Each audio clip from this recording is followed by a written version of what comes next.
I have a new book and ebook for you today. It is a bit of a departure from what I have done in my past books.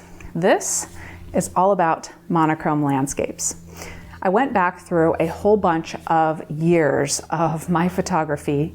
It took forever, and I chose a lot of landscape and some nature photos that I thought might be well suited to monochrome. After re-editing for monochrome and arranging the images into a visual story that makes sense, I ended up with 60 photos ranging from 2012 all the way to 2019. In this book, you will see a few photos from our trips to Yellowstone.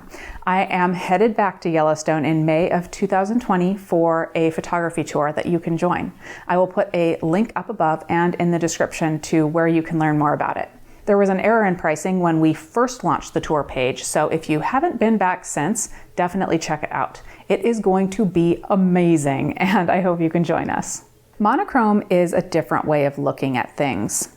Especially in this age of super saturated Instagram photos, monochrome brings out the composition and texture in a way that color doesn't.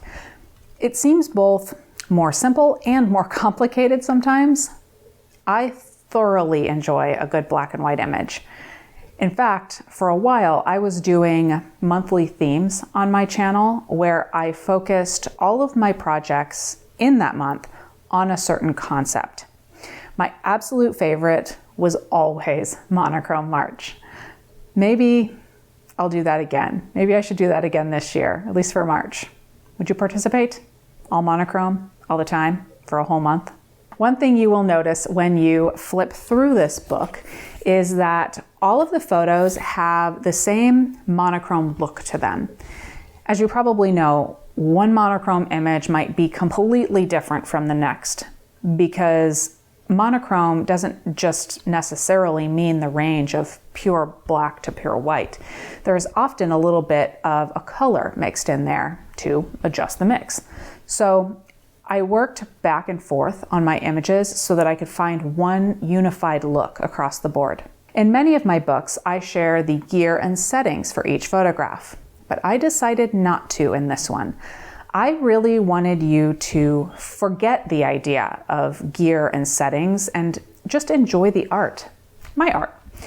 But keep in mind that some of these photos date back nearly 8 years. We've had a lot of camera innovation in those years. I've used a lot of different cameras with a range of capabilities, and I'm not sure that you'll be able to tell which photos were captured with the older cameras or the entry-level cameras or the fancy new mirrorless tech.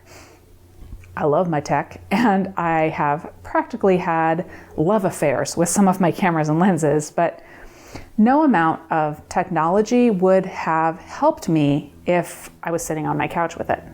I was putting the effort of putting myself in the right place at the right time and being practiced with my camera to capture these shots that I'm so proud of. So I will share a link below where you can find the ebook to download. You can purchase it on its own, or if you are a member, you receive a free download code for this book. There are links in the description to find those. And as a bonus for members, I am also adding the download code for my Monochrome Portraits book. That book is from a few years ago, but it is similar in that it is monochrome, but also made up of a variety of my work from the years prior that I either originally created as black and white or I reimagined as monochrome. And as for the real live book, my Grand Canyon patrons received my real books.